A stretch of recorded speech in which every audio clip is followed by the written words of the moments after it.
Hi everybody, I hope that you're all doing really well. So today I am back to talk about the books that I'm planning to read in Victober. For those of you who are not aware, during each October, a bunch of booktubers get together to celebrate Victorian literature, hence the name Victober. As always, Victober is hosted by the wonderful Katie over at Books and Things, Lucy the Reader and Kate Howe. Each year there is usually a group book pick, kind of like a little Victober book club where we all read the same thing. And there are also usually some challenges each year that can serve as prompts for the kind of book that you might want to pick up. Now, to be honest with you, this year I don't think my participation in Victober is going to be that substantial, and that is mainly because I am planning to be going on holiday in the month of October. Regardless of whether or not we're allowed to go abroad, I am planning on being away, and wherever it is that I end up going, whether or not it's at my parents' house or whether or not it is on holiday abroad, I'm just going to be taking a small selection of books from my current TBR, and so far the books that I have planned to bring are not really Victober books at all. So my participation on this is going to be really just in the first couple of weeks. And even saying that, I'm not wanting to buy too many books. I'm really trying to make a concerted effort in the last few months of this year to kind of whittle down my TBR because it has been getting a little bit out of control for me. So there are really just 3 books that I'm planning to read in Victober that are already on my TBR that kind of encompass Victorian literature in some sort of way. And so with that in mind, I'm also not sure how much these are going to fit the prompts. You know, we're just going to be a little bit loose this year with Victober. So the first Victober book that I would like to read is Ruth by Elizabeth Gaskell. Since last year, I've been a really big fan of Elizabeth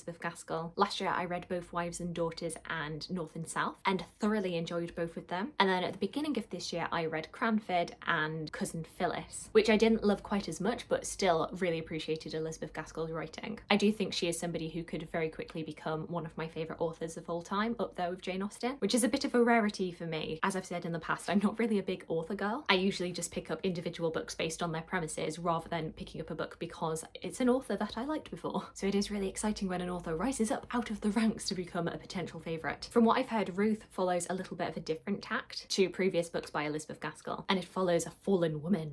I feel like I'm going to get a very Dickensian vibe from this. The other fiction book that I'd quite like to read is The Portrait of a Lady by Henry James. This, I believe, came out in the later 1880s, and to be honest with you, I do not really know what this is about. I just hear that it's very good, and it's quite chunky. Having travelled from her native New York to England to meet her relatives, Isabel Archer, an independently minded young woman, rejects the marriage proposals of 2 suitors in her determination to stay in control of her destiny. When she suddenly comes into a large legacy, Isabel believes that this windfall will finally ensure the freedom that she yearns for and embarks on an exhilarating journey through the continent, only to find her endeavours thwarted by the plotting of some of her acquaintances. I think one of the reasons I ended up picking this up in the first place was that I flicked to the first page and the first line of this book is certain to become one of my favourite first lines of any book ever. Under certain circumstances, there are few hours in life more agreeable than the hour dedicated to the ceremony known as afternoon tea.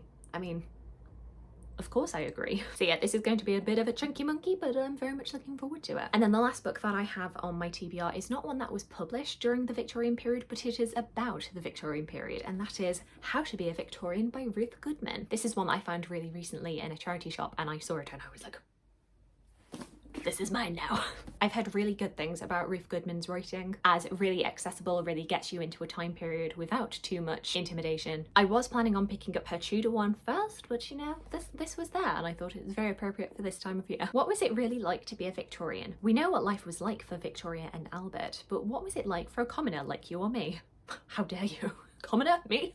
How did it feel to cook with coal and sprinkle tea leaves on the carpet? Drink beer for breakfast and clean your teeth with cuttlefish? Dress in whalebone and feed opium to the baby? Drawing on historian Ruth Goodman's unique first-hand experience gained from living for a year on a Victorian farm, as well as a life devoted to practical historical study, this book will teach you everything you need to know about 19th century living, from morning to night, kitchen to textile mill. I think if you are somebody who is much more interested in like the day-to-day goings-on, much more so than like great man narratives of history, then this kind of thing will really appeal to you. Ruth Goodman's series reminds me a lot of Ian Mortimer's Time Traveller's Guide series. I'd be really interested to know how they compare. So those 3 are the books that I currently have on my physical TBR. That being said, I am not going to deny myself listening to audiobooks this month, not at all. And I've actually currently paused my Scribd account because I do also have free accounts with my library apps. So I just had a little trawl on there to see what Victorian books they had. And there was quite a nice selection. So I think what I'm going to do is kind of make some sort of commitment to listening to Victorian themed audiobooks in the month of October. So we've got A Tale of Two Cities, we've got Dracula. I do really want to read Dracula this year. Every single year, every single Halloween, I say that I am going to read Dracula finally, and I never do. There's both The Mayor of Casterbridge and Under the Greenwood Tree by Thomas Hardy, The Moonstone by Wilkie Collins, The Warden by Anthony Trollope, Silas Marner by George Eliot, The Woman in White by Wilkie Collins. And then for a Victorian themed non-fiction, my library has a copy of Charlotte Bronte, the biography, which is one that I've been dying to read. So even if I don't have physical books with me on holiday, I am sure that there's going to be something there to tempt me. So there we go, just a short little video talking about the books that I'm planning to read in Victober. As I've said, this is not the most dedicated TBR to the Victober challenge. I don't really think I'm following most of the prompts, aside from maybe read a book with a female protagonist. But I did want to tip my hat to this month because I am a big fan of Victorian literature. Do let me know what you're planning on reading and your thoughts about any of the books that I've spoken about today. I'd love to hear from you.